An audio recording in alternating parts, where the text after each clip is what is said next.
Hi friends and Israel fans, come and join me in another episode of Israel with Moshe.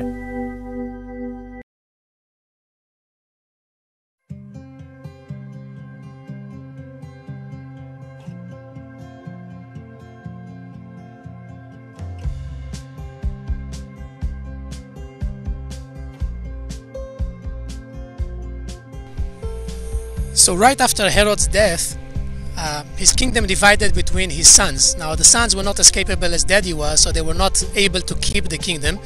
They were fighting one with the other, they were not doing a great job, and at the end the Romans who were in control said, why do we need you? We're going to bring our own Roman commissioners from the outside and let them control. They brought few Roman commissioners. Those Roman commissioners would stay here.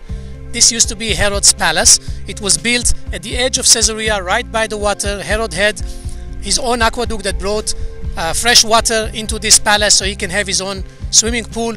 And if that's the palace of Herod, that's the palace of the Roman commissioner, then that probably is the palace where Paul was held as a prisoner when Paul was arrested in Jerusalem. When we think about that arrest, we think that Romans arrested Paul to punish him, but actually Romans arrested Paul to protect him. Paul was a Roman citizen. When Romans realized that the Jews in Jerusalem want to kill Paul, they took him into protective custody, brought him to Caesarea and put him to protect him in Caesarea. Jews came and filed an official complaint against Paul, and the Romans didn't know what to do with Paul, and so they kept him here through two of the Roman commissioners, through Felix and Festus. And eventually, when Paul said, I want to go to Rome and plead in front of the Caesar, that's my right as a Roman citizen, they said, no problem, here's a ticket, here's a boat, goodbye. And that's how Paul ended up in Rome. But one of the important commissioners that lived here, and probably this was his palace too, was a commissioner called Pontius Pilate. It's interesting because lots of people would ask you, how do you know that there was ever a Pontius Pilate? Maybe it's just a name that the Bible made up. Because the fact is, we didn't find anything archaeological that proves that Pontius Pilate ever existed.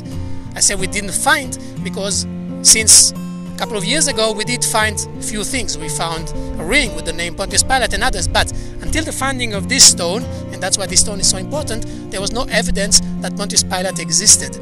Now in archaeology, you have two types of archaeologists. You have biblical archaeologists who actually believe that what the Bible says is correct, and then they hope to find things that will support what the Bible says. And you have the scientific archaeologists who will tell you that we go by science. Whatever the Bible says, we don't care. And if the Bible says there was a Pontius Pilate, but science, archaeology doesn't show there was a Pontius Pilate, then the Bible just made up a story. And surprise, surprise, we found this stone right here in the palace. It was upside down. When they cleaned it, they realized that this stone has inscriptions on it. You can see here the inscriptions. Now, first line here it says Tiberium.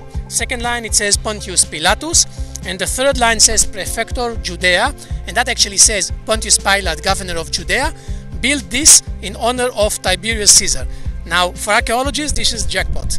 Archaeologists don't care about gold and diamond and jewelry. They care about written stuff, and written stuff with dates on it. That's the most important thing you can find as an archaeologist. And this is a timestamp. This actually shows that Pontius Pilate existed, that he was here in Caesarea, and that he was the commissioner during the time of Tiberius Caesar, which was first half of the 1st century, which is the time when Jesus was crucified. And so you link and nail everything together, and you prove the Bible from a non-biblical point of view, from an archaeological point of view.